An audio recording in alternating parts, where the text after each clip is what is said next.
कोपरगाव तालुक्यातील माहेगाव देशमुख चारी नंबर 5 या परिसरात बिबट्याने 2 वाहन चालकांवर हल्ला केल्याची धक्कादायक घटना घडली आहे।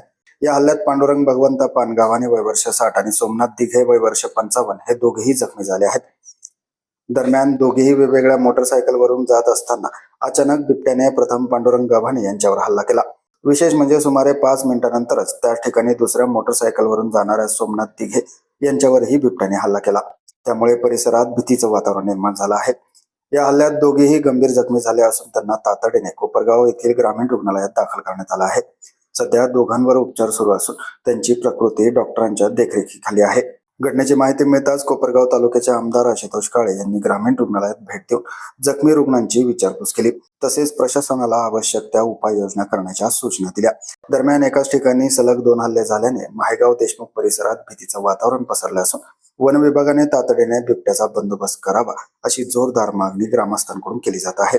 आज 24/1/2026 रोजी माहेगाव देशमुख येथील आमचे नातेवाईक पांडुरंग पानगावाने व सोमनाथ दिघे यांना आज बिबट्याने दौलत राहणे पातसारी यांच्या घराजवळ हल्ला केला आणि सुदैवाने जीवितहानी टळलेली आहे। त्यांच्या पायाला आणि कमरेला बिबट्याने पकडलेला आहे। बिबट्याने गेल्या 15 दिवसापासून माहेगाव देशमुख येथे धुमाकूळ घातलेला आहे, हैदोस घातलेला आहे। एक आज माहेगाव देशमुखमध्ये ही 4थी घटना आहे। आज आपले तालुक्याचे लोकप्रिय आमदार आशुतोष दादा यांच्या माध्यमातून वन खात्याला पण वारंवार सूचना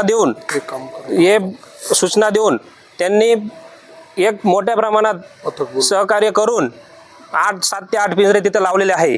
पण ती मादी असून तिला 2 पिल्लं असून एक 3 दिवसापूर्वी त्याचं रेस्क्यू ऑपरेशन पण करण्यात आलं, पण ते छोटे पिल्लं होते तेच त्या पिंजऱ्यामध्ये अडकले होते।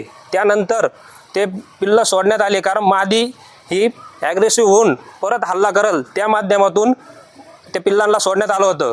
पण ते आज फिरत असताना एक पातसारीच्या परिसरामध्ये येऊन तिथं आज पांडुरंग पानगावाने आणि दिघे यांच्यावर हल्ला केलेला आहे।